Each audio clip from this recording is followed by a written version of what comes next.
long. Don't touch this, Grace. I'm going to wear my rig a bunch of bottles. Hello, and welcome to Quarantine Kitchen. This is Alaina. Hello. And my name is Grace. Wonderful. And since Grace hasn't actually showered for a while, I'm going to wear my protective mask, not because I'm afraid of catching her germs, but because she stinks. It's true. I washed my hair today, and that's it. You may be wondering why I'm wearing this jacket. Yes. I don't have a good reason for that. I believe that this quarantine is taking its toll on my mental health. And so as I have not left the house dressed up in a while, I thought what better opportunity to wear this beautiful fake fur coat from Target that I was gifted for my 30th birthday. It's lovely. Thank you. Okay, so today we are going to show you all how to make this matte spray, which I will let Alaina show you the previous one that we have made. So we've got a sample here. Yes. This one is called Feel Good. So Feel Good, I think, had bergamot and clove in it. Yes, that was that one. But we just thought that it would be a really good opportunity while everybody is at home and maybe desiring some kind of creative outlet or productivity to be able to make a matte spray to clean your yoga mat. Hopefully you are all watching Alaina's yoga videos and the rest of her crew's yoga videos. Yes, we hope so. Yes, and so after you're done with that, then you can clean your mat with your new matte spray. So today you will need distilled water. This is Deep Rock distilled water. I think it costs 99 cents. You will need witch hazel. There are lots of kinds of witch hazel. This is the Walgreens brand because I don't know that there's a difference between the $3 one and the $10 one. Right. Yeah. And then your essential oils. So I have really been digging on this brand, Plant Therapy. I think Alaina's used them a few times. Do you have any other recommendations? Well, there's always, of course, doTERRA essential oils or Young Living essential oils. Really, I think because you're not planning on investing in these oils, you can kind of use whatever feels good. Obviously, the ones with higher ratings, like Plant Therapy, doTERRA, and Young Living, are going to have some of the antiviral, antibacterial components to them, rather than just the really cheap, more fragrance-inspired essential oils. But whatever you have around the house. Yeah, absolutely. So if you've got some of these products, great. And if you don't have what we're using today, that's okay. So you will, get your favorite essential oils, but it's important that at least one of the oils that you use have that disinfecting property. And so that can include tea tree oil, peppermint, eucalyptus, lemon. Do you know of any off the top of your Clove head? has antiviral. I think cinnamon might also. Yep. Yeah. Orange, actually. Orange. Yes, orange and grapefruit both have those citrusy, lemon, you said lemon. Yeah. Yeah, any of those citrusy ones have that antiviral, antibacterial. Perfect. So if you have any of those, or just one that's a blend that has one of those in it, you can just use that blend as well. Today we chose... Has pockets. That does have pockets. For some reason, my mom buys me aprons all the time. I'm like, thank you. I prefer to just ruin my clothes. Cook a lot more for somebody who has so many aprons. Yeah, exactly.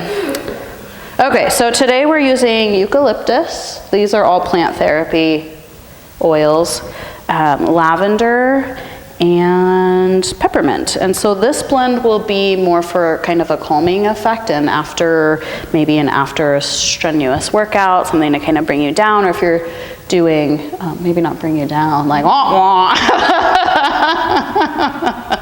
Something to cool you down, help create some relaxation. Yeah, that's a good idea. Yeah, so maybe during your restorative yoga after that, and then it will just kind of help really cement that practice that someone had. So, yes, okay. That's lovely. And then you will also need a glass bottle with a sprayer on it. And Alaina, would you talk about why a glass bottle is important? Yeah, so glass, or I think you can even use like aluminum they make out there as well. But really the essential oils, the oil part of an essential oil will break down plastic. And then that plastic will actually become a part of the solution that is in the bottle. And so you will be, again, if you're not ingesting it or placing it directly on your skin, it's not as important, but it's still pretty important that you don't compromise the integrity of the solution that you're making by getting those small, like microplastic particles in your spray. So, wonderful. yes. Thank you. Always use glass or metal. Yes. When using essential oils. If all you have is a plastic spray bottle, maybe make a less amount of the solution so you can use it up faster. That way that the plastic isn't coming into your solution for a longer period of time. But glass or aluminum would be best. Okay, I'm really, really hot. So I'm gonna take my jacket off. Thank you for your good work, my friend. Wow, okay. So you'll also need some type of measuring unit and a funnel for funneling your solution into your bottle. So that's basically all you need here. And we will start just by mixing the base solution, which is the distilled water and the witch hazel. And in this recipe, I guess you would say, it's 3 parts water to 1 part of witch hazel. So this is a 2-ounce bottle, that's a 4-ounce bottle. So in a 4-ounce bottle you would use 3 ounces of water, 1 ounce of witch hazel, whatever in this one, half an ounce I think of, I don't know. That's a 2-ounce, right? Yeah. Yeah, so half an ounce of witch hazel and 1.5 ounce of distilled water. Unfortunately, my my measuring cup does not account for anything less than 4 ounces, so we're kind of just gonna go rogue here, and really that's fine. There is no I'm putting on my PPEs because I'm going to get close to Grace Yes. to help assist her. Yes, we will be getting a little bit close. Good looking out on the protective gear. Very responsible of you during the time of Yes, the pandemic.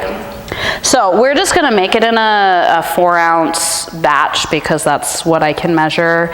And then we'll maybe round up another bottle and put it in, or I don't know, clean something with it before we leave. Or I also have 2 really small bottles that we Yes. don't even know how many ounces we are. We can just kind of figure it out and fill both of them. It's perfect.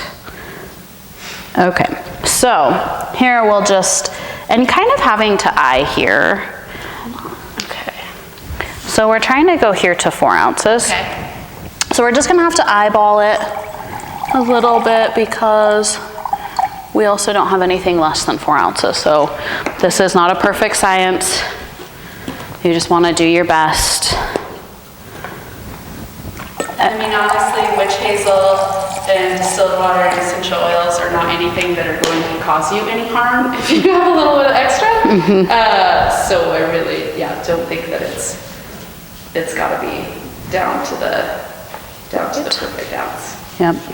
So you start with your base here, and then this is where you just kind of get to have fun with your oils. So some people like them to be a little bit stronger. Some people only want maybe 1 or 2 drops of their oil in it. And this is really kind of up to you and your personal preference. I tend to go a little bit overboard because I just love all of the smells. And sometimes the droppers are like so fast. You're like, oh, 4, oh, 10, oh. Yeah, so you just want to try not to overpower the solution that is in your cup here. You don't want to have too much oil that then you can't use it because it leaves too much fragrance on your mat or in the air, right. or it's just bothersome outside of that. But I assume you could also probably, if you were going to make a bunch of bottles, could you just make your solution, witch hazel and distilled water solution, and then add the oils in. Yes, into the bottle separately. Yep, absolutely. Yeah, and that's a great option. So if you're not making a big batch of one particular kind, so like a 4-ounce bottle is how I like to make mine, because I like to just have enough. I use it frequently enough that it's just nice to have a big bottle. But if you're making a bunch of small bottles, maybe for gifts for somebody, or for different cleaning areas in your house, you can just make your solution and then drop it into the bottle. And of course, then you'll adjust based on, you know, how much is in there. That makes sense. Yes. So we're going to start with our eucalyptus. Yes. Okay. Great for opening up the sinuses. What other qualities might this have? Eucalyptus, it's great for any upper respiratory stuff. Yeah. Perfect. So COVID-19. Okay. So we'll just do, because this is the main ingredient in this one, it's the disinfectant, the oil with the disinfecting property. We're going to use more of this. So I just put 4 drops of eucalyptus in this 4-ounce solution. Move this out of the way. Perfect. Thank you. Here, and I'll give you that for when we're ready. Lavender, we'll do 2 to 4 drops, depending on what you like.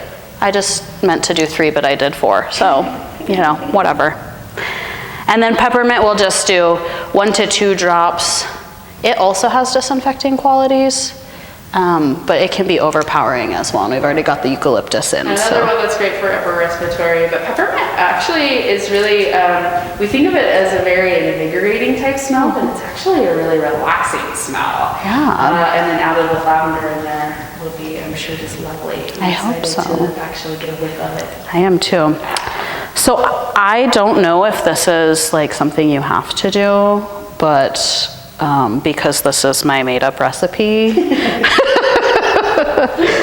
I like to just give it a little swirl to kind of, you know, oil and water don't generally mix real well, but when we're pouring it into a bottle, it's nice to kind of just pretend like you're mixing it up. Yeah, it makes you feel good. Yeah, it does. It's like, look, I accomplished something. I made this beautiful solution. So I will allow Alaina, because she's all geared up here. Well, I'll let you continue to touch that. Okay. And pour it. We don't know what we're doing. That's okay. This is our first quarantine kitchen. They'll probably get a little bit better as we go on. They're not going to get better. Yes, they will. Okay, hold on. I need a little air in there. Okay, a little bit more. Oh, this smells delightful. Peppermint is like my nose receives peppermint more than anything, I think. Okay, So. a little more. Wow. Okay. Woo. Too much. Too much. We had a little. You might find videos out on the internet that are better than this. No, you won't. Not as entertaining anyway. Not as entertaining, but Maybe you will, but that's okay. better at this part. But I wouldn't recommend watching them. Okay. Oh. So anytime you're going to use your mat spray, you also want to make sure you shake it up good, just like we did here, just to mix that solution and the oils together so that they actually all come out in your on your mat. So, that is delightful. That's very refreshing. Let's get a whiff. Oh, that's really nice. Stuff. That's better than I was expecting. Good stuff. It's really good stuff. Well, and the nice thing is, you know, with these things, you can also use them on pillows. You can use them on other stuff because, again, witch hazel, your oils might stain clothing. You might, if you get a little too big of a blob of oil, it can like stain your clothing or sheets or whatever you might have. But if you don't care, it's nice. I actually have some pillow sprays that I've made before that are just fabulous. Yeah, absolutely. And I've been enjoying using mine in the same way. Or I use it on like my blankets before I snuggle up for my Netflix marathon. I've used it on the chair that my dogs like really enjoy sitting on, just to kind of give it a little refresh. So So yeah, they can be used in a lot of different ways, just to kind of give you a little more freshness.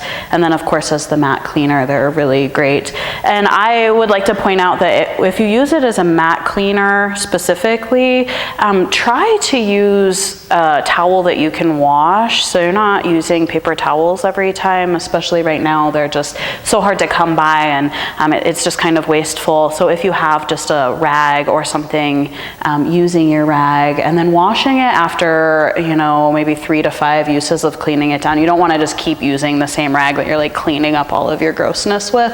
You want to give it a wash, but it doesn't have to be something that you have to like immediately wash. You can use it a few times. So yeah, and so you recommend spray the mat, rub it down with your rag, and then just call it good. Okay, that's awesome. Yeah, sounds lovely. Sweet. Well, thanks, Grace. Thank you. This is our first installment of Quarantine Kitchen, and we plan to make other videos where we'll create things maybe you might use in the yoga world or something along those lines. I mean, neither of us really cook much, so this is our opportunity to still get creative and have fun while we're distancing apart from each other. But together. That's right. Thank you for joining us. We'll see you again soon. Farewell.